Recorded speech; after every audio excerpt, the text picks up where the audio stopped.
Si quelqu'un veut dénoncer, qu'il donne son nom. Et on peut parfaitement dénoncer sous X. Et l'administration garantira son anonymat. Mais la lettre non signée, elle n'a pour moi qu'une seule direction, le panier, la corbeille. Parce que ce sont des pratiques qui n'honorent aucun pays. Je compte beaucoup sur les travaux d'un homme de grande qualité, les travaux de Jacques Attali.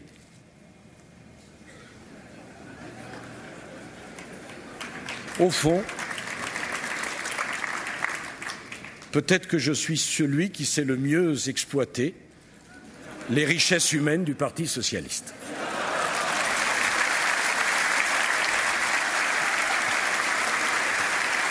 Ils ont des gens très bien, ils ne les utilisent point. Dans une autre vie, je pourrais peut-être faire directeur des ressources humaines. En tout cas, Jacques Attali, je lui suis très reconnaissant de présider cette commission. Il va inventorier tous les obstacles à la croissance qui sont dans nos réglementations. Il va proposer des solutions. Alors là encore, les conservateurs, les immobiles vont trembler. Eh bien, tant pis. Je pense qu'il faut changer les choses. L'ouverture des magasins le dimanche. Évidemment, c'est une idée étrange que celle qui consiste de permettre aux gens de faire des courses et des achats en famille. Le jour où nous travaillons point, ils ont du temps disponible pour le faire. Mais pour ceux qui voyagent de temps en temps, ils voient bien que ça se passe dans tous les pays d'Europe. Enfin, c'est quand même étrange de faire en sorte que sur les Champs-Élysées, un trottoir soit zone touristique, donc possibilité d'ouvrir le dimanche, et l'autre n'est pas une zone touristique, donc fermeture le dimanche.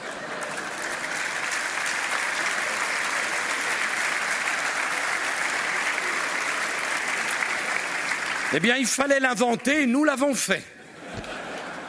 78 millions de touristes qui trouvent donc la moitié des Champs-Élysées fermés. Qui peut accepter cela? Je ne dis pas dans le même temps qu'il faut ouvrir tous les magasins le dimanche, dans toutes les villes.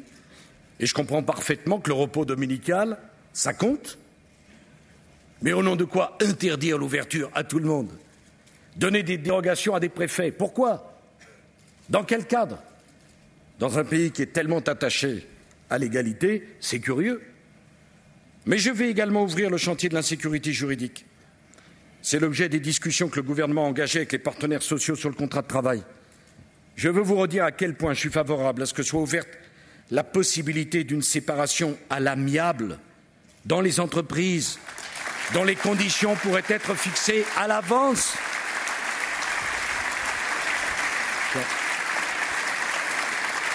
Pour les familles, il y a bien un divorce par consentement mutuel. Pourquoi n'y aurait-il pas dans les entreprises une séparation à l'amiable? Pourquoi faut-il tout compliquer? Pourquoi faut-il tout voir sous le terme de l'opposition, de la guerre, de la séparation douloureuse? Je veux redire qu'à mes yeux, l'objectif de cette négociation sur le contrat de travail, c'est plus de liberté et de prévisibilité pour l'employeur. Et au bout du compte, davantage de protection pour le salarié. C'est la sécurisation juridique de l'employeur. C'est la sécurisation du parcours professionnel du salarié. C'est dans cet esprit que je souhaite que la fusion des réseaux opérationnels de l'ANPE et de l'UNEDIC soit décidée avant la fin de l'année, avec les partenaires sociaux qui ont su créer l'assurance chômage et la gérer depuis un demi-siècle. Dans mon esprit, Laurence, la définition des règles de ce régime doit continuer à leur appartenir, à vous les partenaires sociaux. Mais pour moi, la fusion opérationnelle a d'abord pour but d'offrir un meilleur service aux demandeurs d'emploi, avec un interlocuteur unique et un accompagnement renforcé pour trouver un travail. Je veux des chômeurs mieux indemnisés, mieux accompagnés. Mais la contrepartie, c'est qu'aucun chômeur ne puisse refuser plusieurs offres d'emploi correspondant à ses qualifications sans être sanctionné. La question de savoir qui sera responsable de ces sanctions sera discutée. Je souhaite que les partenaires sociaux aient toute leur place dans ce nouveau service public de l'emploi. Aujourd'hui, ils ne sont pas assez associés aux politiques de l'emploi, à l'exception de l'assurance chômage, dont ils sont les seuls responsables. Je souhaite qu'ils le soient davantage. De cela aussi, nous allons débattre avec eux. Je n'ai pas changé d'avis Je crois toujours qu'il faut que les salariés soient mieux protégés des aléas de la vie économique, parce qu'eux aussi ont besoin d'un minimum d'assurance sur l'avenir pour pouvoir fonder une famille, pour pouvoir investir, pour pouvoir devenir propriétaire. Mais je crois qu'il faut que l'économie vive, que des emplois se créent pendant que d'autres disparaissent, que l'entreprise puisse s'adapter sans cesse aux conditions de la concurrence, aux révolutions technologiques, à la demande. Je crois au fond que le grand défi de notre époque, c'est de trouver le bon équilibre entre la protection et le risque. Je veux rendre aux Français le goût du risque, leur rendre le goût d'entreprendre. Mais comment y parvenir si le droit, au lieu de circonscrire le risque, le rend ingérable? Comment y parvenir si au risque financier s'ajoute systématiquement le risque pénal? Si la moindre erreur de gestion peut vous conduire en prison, il est temps de se poser quelques questions de bon sens. Par exemple, de se demander pourquoi doubler systématiquement les procédures civiles par des procédures pénales? Pourquoi recourir au droit pénal quand on peut régler les litiges autrement? La vérité, c'est qu'un certain nombre de gens font appel au droit pénal pour obtenir un chantage. La vérité, elle est là.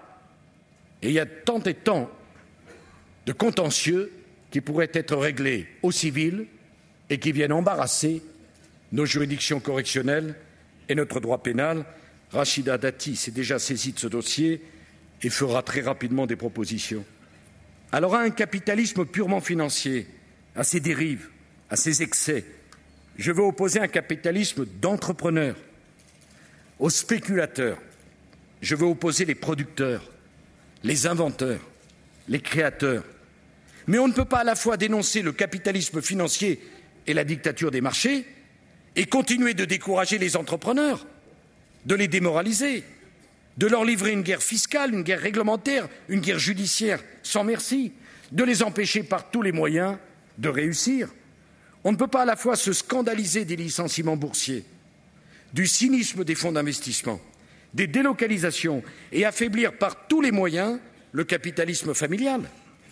Ne pas donner aux PME les moyens de se développer ou d'exporter. On ne peut pas se plaindre sans arrêt de l'obsession du profit à court terme et laisser tomber la production, laisser tomber l'industrie ou permettre à la spéculation de se financer plus facilement que l'investissement. On ne peut pas déplorer sans arrêt la perte de sens moral dans le capitalisme financier et ne pas avoir le courage d'encourager un capitalisme d'entrepreneurs qui repose sur les valeurs du travail, de l'effort, du courage, de l'imagination, de l'initiative.